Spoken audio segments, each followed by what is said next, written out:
Crecer es la mejor experiencia de la vida. El mundo espiritual es una realidad a la que todos podemos acceder. Entra ya a esta nueva dimensión con Pastor Mau a puerta cerrada. Verás lo que nunca han visto y oirás lo que jamás han escuchado.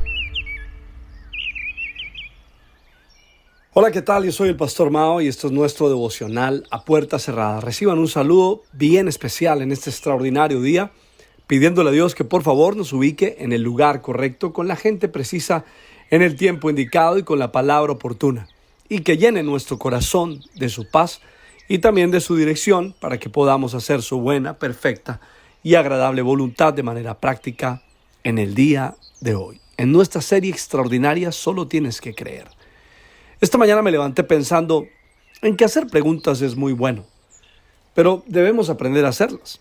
Hablamos ayer de la pregunta que los discípulos hicieron en el momento en que Jesús les dice que alimenten a las personas que son un poco más de 5,000. Y ellos dicen, ¿con qué lo vamos a hacer? Ahora meditamos en que esta pregunta puede salir de los labios de dos clases de incrédulos. El primer incrédulo es el que no conoce nada, el que nunca ha leído la Biblia, el que ni siquiera se ha acercado a Dios en oración ni de ninguna manera, y por naturaleza es un incrédulo, y el que sabe de Dios, el que ora, el que lee la Biblia y sirve además.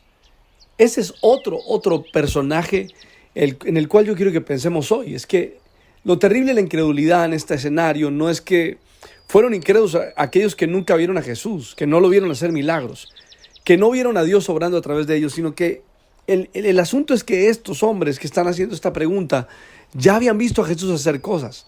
De hecho, ellos mismos habían sido usados para hacer cosas. Piensa por un instante en ti, que has leído la Biblia, que has orado, que has buscado a Dios, que has visto a Dios obrando en ti y obrando a través de ti. ¿Hasta qué punto nos parecemos a ellos?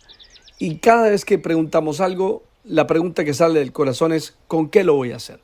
Ahora, meditando un poco en esta pregunta, considero que la fe vivida en la práctica cambia las preguntas. Porque entonces en vez de decir con qué, a medida que la fe va creciendo, aprendemos a creer que la pregunta puede cambiar. Y entonces la pregunta sería esta: ¿y por qué no? En vez de preguntar con qué, deberías de preguntar ¿y por qué no? La primera es una pregunta cargada de inseguridad, incredulidad y miedo, pero la segunda es como una llave que nos abre la puerta de lo posible en medio de las dificultades. Preguntarse ¿y por qué no? Nos desafía, nos reta y nos incomoda también. ¿Qué tipo de pregunta te has hecho últimamente cuando ves a alguien? ¿Con qué lo voy a hacer yo? ¿Y por qué no lo puedo hacer yo? Ahora, algunas preguntas, aunque parecen estar llenas de duda y de incredulidad, hay otras que más bien nos sacan de esa zona cómoda en la cual venimos viviendo, ¿no? Y entonces tendríamos que preguntarnos hoy, ¿y por qué no? Sabes, en estos días he vivido una de las experiencias más hermosas de mi vida en los últimos años. Con el pasar del tiempo creo que conoces personas que te ayudan, te enseñan, te marcan la vida y otras que te inspiran, sacándote de tu zona de comodidad. Personas que con su historia de vida te sacuden la fe y además te estiran en el creer.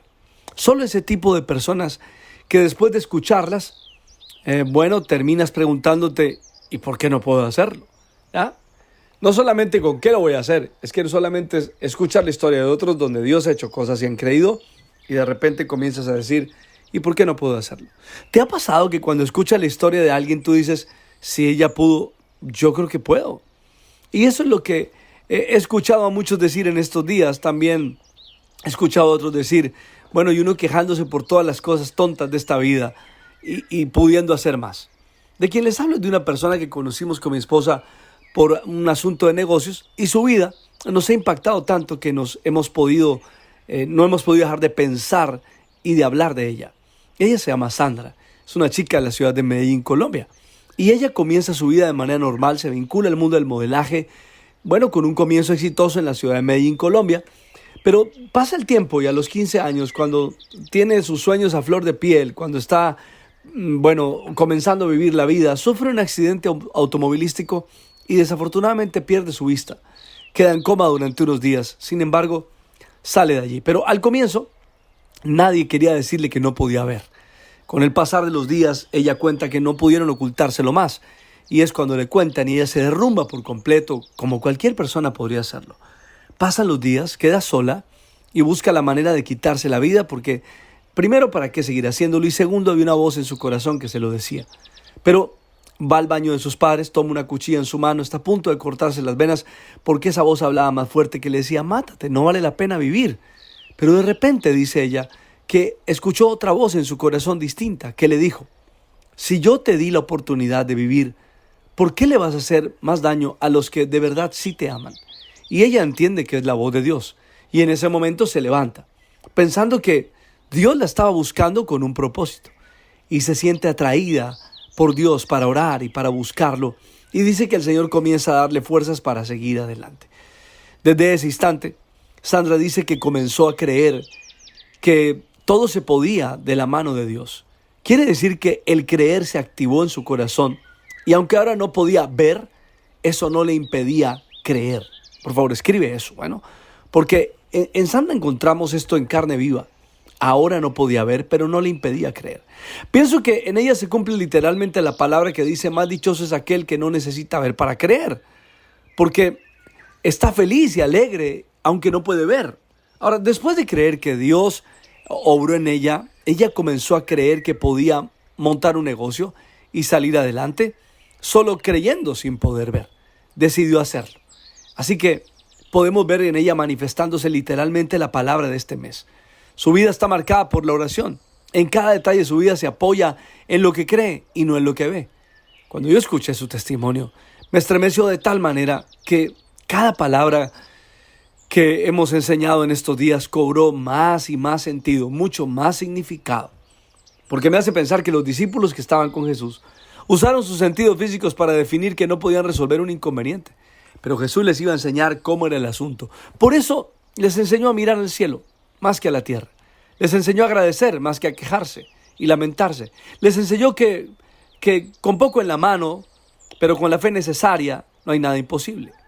Y esto me lo ha enseñado esta chica en estos días. Entender que por no mirar al cielo y estar mirando mucho a la tierra, termino quejándome por todo. Pero cuando comienzo a mirar al cielo, permíteme recordar el acróstico que te enseñé en estos días sobre la palabra creer. Creer es conocimiento, realidad, espiritualidad, estabilidad y relación. Creer es entonces el conocimiento de la realidad espiritual que brinda una estabilidad integral como respuesta de una relación con Dios. Y es precisamente lo que Sandra ha vivido.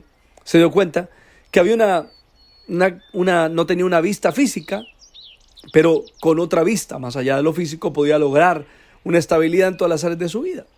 Así, de esa manera, podemos pensar hoy en la historia de los discípulos, pero también en la historia de Sandra, que nos inspira a entender que no necesito ver para creer. Yo creo. Le pido al Padre, al Hijo y al Espíritu Santo que te lleve un mayor entendimiento en este día y a comprender que en Cristo, si crees, nada, absolutamente nada, es imposible. El Padre, el Hijo y el Espíritu Santo te bendigan de una manera súper especial. Que pases un día súper extraordinario. Soy el Pastor Mao. Chao.